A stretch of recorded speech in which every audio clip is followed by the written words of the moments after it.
This is DiAnn, and I have a book recommendation for you. It's by Patti Callahan, and it's called Surviving Savannah.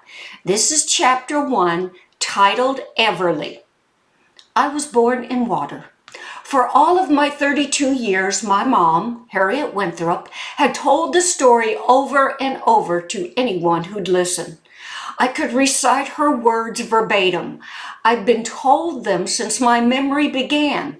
A tale worth telling, she would say when I rolled my eyes as she launched into the story.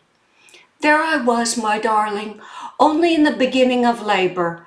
I decided to take a long, warm bath before your daddy drove me to the hospital.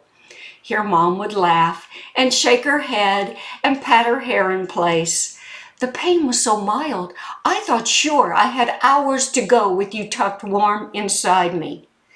No matter how many times my young face would cloud with doubt, Mom would continue in her sing-song voice. But I was so wrong, and you came swimming out while your father hollered for your sister, only 2 years old, to call 911. And then, she always paused here, and I held my breath even though I knew what came next. And then your father caught you. Everyone who knew our family had suffered through this story, which had been embellished over time.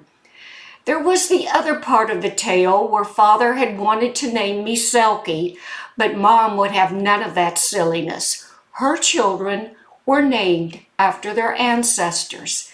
This story became part of my mythology, my born and bred Savannah family lore. The Winthrop family, we are very big on legends, lore, and stories.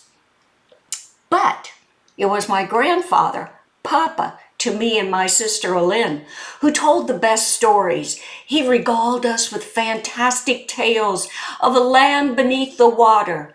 There lived mermaids and the kraken. There sailed the great pirates and the lowly fishermen who found talking fish that offered wishes. There reigned gods and goddesses who ruled the waters with a vengeance, smiting all humans who dared to believe they had more power than the sea itself. Oh, the tales of shipwrecks, of vessels that lay on the bottom of the sea, were the ones that inspired our young minds to dream of breathing underwater and finding treasure. At 6 and 8 years old, we loved stories as much as the hot fudge sundaes we were allowed to have on Saturday nights.